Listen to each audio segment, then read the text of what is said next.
Hello student, हम paper 12 environmental education का आज यूनिट 3 पॉल्यूशन कंट्रोल पढ़ेंगे। पॉल्यूशन कंट्रोल, पर्यावरणीय प्रदूषण का अर्थ एवं परिभाषा। देखिए, प्रदूषण क्या होता है, यानी कोई भी शुद्ध चीज़ में जब अशुद्धि मिल जाती है तो हम उसे कहते हैं वो प्रदूषित हो चुकी है। तो हम यहाँ कहते हैं प्रदूषण का अर्थ है दूषित करना या अशुद्ध करना। वे तत्व जो किसी पदार्थ को दूषित करते हैं प्रदूषक कहलाते हैं।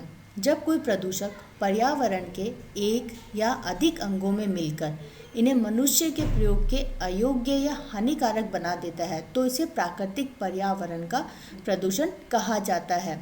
दूसरे शब्दों में हम कह सकते हैं प्राकृतिक संतुलन में दोष पैदा करना, मतलब न शुद्ध हवा मिलना, न शुद्ध जल मिलना, न शुद्ध खाद्य पदार्थ मिलना और न ही शांत वातावरण मिलना। ये सब किसके सूचक है?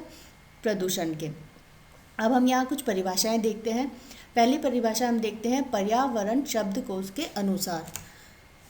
पर्यावरण प्रदूषण से अभिप्राय पर्यावरण के किसी भाग में अपशिष्ट पदार्थों के निस्तारण या निक्षेपण से है, जिससे उसके भौतिक, ऊष्मीय, जैविक और रेडियोधर्मी ऐसी स्थिति उत्पन्न करें जो सार्वजनिक स्वास्थ्य, सुरक्षा अथवा जानवरों, पक्षियों, वन्य जीवों, मछलियों, जलीय जीवों या पौधों के लिए हानिकारक या घातक हो। ये पर्यावरण शब्दकोश के अनुसार हमारे प्रदूषण की डेफिनेशन है। सेकंड हम पढ़ते हैं राष्ट्रीय पर्यावरण अनुसंधान परिषद के अनुसार 1976 मनुष्य के क्रियाकलाप से उत्पन्न अपशिष्ट उत्पादों के रूप में पदार्थों एवं ऊर्जा विमोचन से प्राकृतिक पर्यावरण में होने वाले हानिकारक परिवर्तनों को प्रदूषण कहते हैं।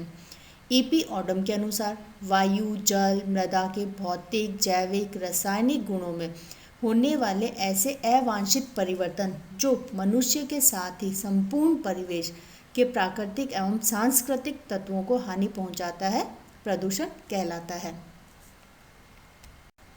अब हम पढ़ते हैं प्रदूषक का अर्थ, यानी पॉल्यूटेंट। मीनिंग ऑफ पॉल्यूटेंट, वह पदार्थ जो पर्यावरण की गुणवत्ता में गिरावट लाता है, यानी कमी लाता है। जो कि हमारा एनवायरनमेंट है उसमें नेचर में जो कुछ कमी लाता है उसे हम कहते हैं प्रदूषण।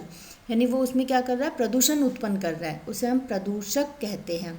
दूसरे शब्दों में मनुष्य के प्रयोग में आने वाली वस्तुओं की त्याज्य सामग्री जैसे कचरा, रासायनिक पदार्थ, धुआं, धूल, गैस आदि को प्रदूषक कहा जाता है, जिसके प्रभाव से पर्यावरण प्रदूषण होता है। अब हम पढ़ते हैं इसके प्रदूषकों के प्रकार। देखिए, यहाँ दो प्रकार से होता है, उत्पत्ति के स्रोतों के आधार पर, सेकंड प्रदूषकों के रूप के आधार पर। यहाँ अपन ने जो इसके basis of origin of pollutants को दो भागों में फिर से बांटा है, प्राकृतिक प्रदूषक और मानव निर्मित। प्राकृतिक यानी जो प्रकृति के द्वारा होने वाले प्रदूषण को प्रदूषक कहते हैं, और मानव निर्मित जो मानव के द्वारा, जैसे जो मानव जब प्रदूषण फैलाता है उसे कहते हैं मानव निर्मित प्रदूषक। प्राकृतिक प्रदूषक पढ़ते हैं हम पहले। इनकी उत्पत्ति प्राकृतिक शक्तियों द्वारा होती है, जैसे ज्वालामुखी का विस्फोट, पहाड़ी चट्टानों का टूटना, धूल भरी आंधी, तूफान, चक्रवात, वनों में आग, बिजली गिरना, नदियों में बाढ़ आना एक्सेट्रा।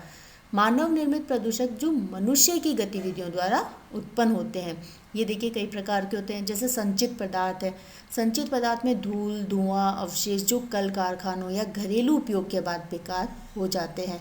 रेडियोधर्मी पदार्थ हैं, जटिल जैविक पदार्थ हैं जैसे ईथर, एसिड एक्सेट्रा। कृषि रासायनिक पदार्थ हैं, जैसे कृषि में आज हम अलग अलग तरह के केमिकल्स यूज़ करते हैं जिसके द्वारा पोल्यूशन होता है। प्रकाश जनित रसायन। अब हम सेकंड पढ़ते हैं प्रदूषकों के रूप के आधार पर, यानी ये forms, basis of forms of pollutants के आधार पर कि कितने प्रकार के होते हैं। इन्हें हम चार में डिवाइड करते हैं। पहला तरल प्रदूषक जैसे तेल है, रसायन है। सेकंड है ठोस कणकीय प्रदूषक जैसे औद्योगिक अपशिष्ट पदार्थ, धूल कण एक्सेट्रा। गैसीय प्रदूषक CO, CO2, CFC। भौतिक प्रदूषक सभी प्रकार के गैसीय, ठोस तथा तरल प्रदूषकों को भौतिक प्रदूषक कहा जाता है। अब हम पढ़ते हैं प्रदूषकों के प्रमुख प्रभाव, यानी इन प्रदूषकों के कारण जो एनवायरनमेंट पॉल्यूशन फैल रहा है उसके क्या क्या प्रभाव हो रहे हैं। फर्स्ट है, देखिए जल, वायु, भूमि आदि में हानिकारक परिवर्तन लाते हैं, जीवनों उपयोगी पदार्थ के स्रोतों को हानि पहुंचाते हैं, फसलों को हानि पहुंचाना, प्राकृतिक आपदाओं का घटना, जीवन की असुरक्षा बढ़ाना, मृत्यु दर में वृद्धि होना, मानव स्वास्थ्य पर प्रतिकूल प्रभाव पड़ना और प्रदूषण नियंत्रण, रोग नियंत्रण पर धन का अपव्यय होना, जीवों की जैविक क्रियाओं में कठिनाई उत्पन्न होना। लास्ट है इसका मानव उपयोगी इमारतें, धातु, कपड़ा आदि का हानि होना। ये सब प्रदूषकों के प्रमुख प्रभाव होते हैं।